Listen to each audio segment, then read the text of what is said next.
नमस्कार, जनमुख जी लाइव से मानसुमान राय। दर्शकों, देश का आम बजट सिर्फ आंकड़ों का खेल नहीं होता। यह हर नौकरी पेशा, व्यापारी और टैक्स देने वाले नागरिक की जेब से जुड़ा होता है। बजट 2026 में टैक्स, निवेश, खर्च और राहत, इन सब का असली मतलब क्या है? आज इन्हीं सवालों को समझने के लिए हमारे साथ हैं सीए आदेश अग्रवाल जी, जो हमें बजट की जटिल भाषा को आसान शब्दों में समझाएंगे। बजट आया है, उसमें टैक्स स्लैब और छूट के लिहाज से यह बजट आम आदमी को कितना राहत दे रहा है, या इससे आम आदमी पर बोझ बढ़ेगा? देखिए सर, पहली बात तो मैं कॉन्ग्रेचुलेट करना चाहूँगा अपनी एफएम को कि 9th बजट इन रो उन्होंने कल प्रस्तुत किया और दूसरा संडे के दिन प्रस्तुत किया, जो कि एक इतिहास है। आज तक संडे के दिन कोई बजट प्रस्तुत नहीं हुआ था। जहाँ तक बात है टैक्स स्लैब की, तो टैक्स स्लैब में एफएम ने कोई भी परिवर्तन प्रस्तावित नहीं किया है। जहाँ तक इंडिविजुअल एचयूएफ और नॉन कॉर्पोरेट एसएससीज का सवाल है, नॉन कॉर्पोरेट एसएससीज के केस में कोई भी चेंजेस नहीं है। 4 लाख के मल्टीपल में जो इनकम होगी उस पर 5% के मल्टीपल में टैक्सेस थे।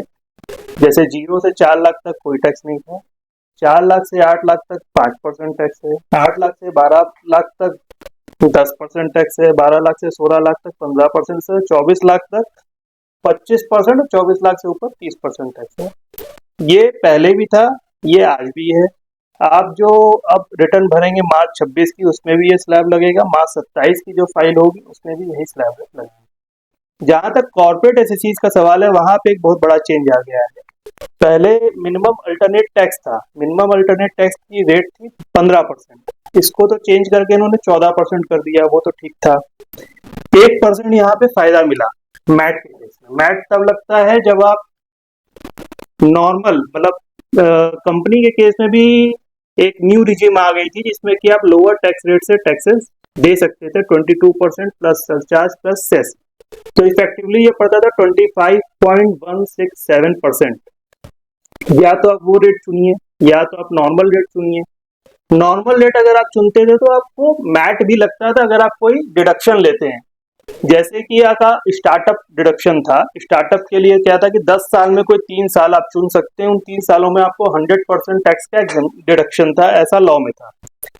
बट वो 100% डिडक्शन के बाद भी टैक्स आपको मैट पे 15% प्लस सरचार्ज प्लस सेस देना पड़ता था, माने उतना टैक्स तो आपको देना था। उस मैट का आपको क्रेडिट मिलता था, जितना आपने टैक्स दे दिया वो अगले 15 साल तक आप उसका क्रेडिट ले सकते थे। ये मैट क्रेडिट इन्होंने खत्म कर दिया। अब आप नए लॉ में मैट का क्रेडिट नहीं ले सकते हैं। मार्च 26 ये आखिरी साल होगा जब आप मैट क्रेडिट क्लेम कर रहे होंगे। जितना एक्यूमुलेटेड मैट क्रेडिट होगा वो आप आगे के सालों में क्रेडिट ले पाएंगे, क्लेम कर पाएंगे, लेकिन उसके आगे के साल में कोई मैट का क्रेडिट एक्यूमुलेट नहीं होगा। दूसरा, उन्होंने रिस्ट्रिक्ट कर दिया कि मैट क्रेडिट आप 25% ऑफ टैक्स लायबिलिटी तक ही ले सकते हैं। तो ये दो मैं समझता हूँ कि कंपनी के केस में एक डिमोरलाइजिंग प्रोविजंस आए हैं, उनका टैक्स इफेक्ट उनके ऊपर ज्यादा बढ़ेगा। आपके हिसाब से यह बजट टैक्स सिस्टम को सरल बनाता है या और जटिल? बहुत सारी चीजें सरल की गई हैं, सरलीकरण पे ही काम किया गया है। अभी आपको पता होगा कि नया इनकम टैक्स एक्ट 2025 भी आ गया है, जो 1 अप्रैल 2026 से लागू कर दिया जाएगा।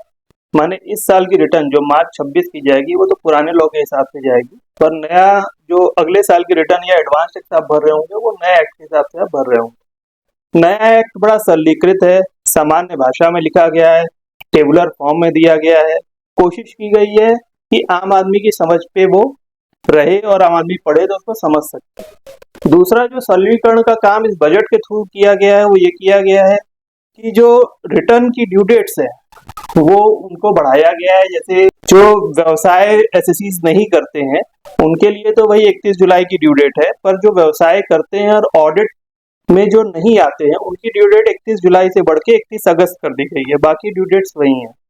तो ये एक सरलीकरण का काम किया गया है। दूसरा, टीडीएस के प्रोविजन में सरलीकरण किया गया है कि आप जो नील डिडक्शन या लोअर डिडक्शन का सर्टिफिकेट लेते थे वो आपको एओ को अप्लाई करना पड़ता था, फिर असेसिंग ऑफिसर उस पर अपना जजमेंट देता था और उस हिसाब से आपका लोअर डिडक्शन सर्टिफिकेट आपको मिलता था।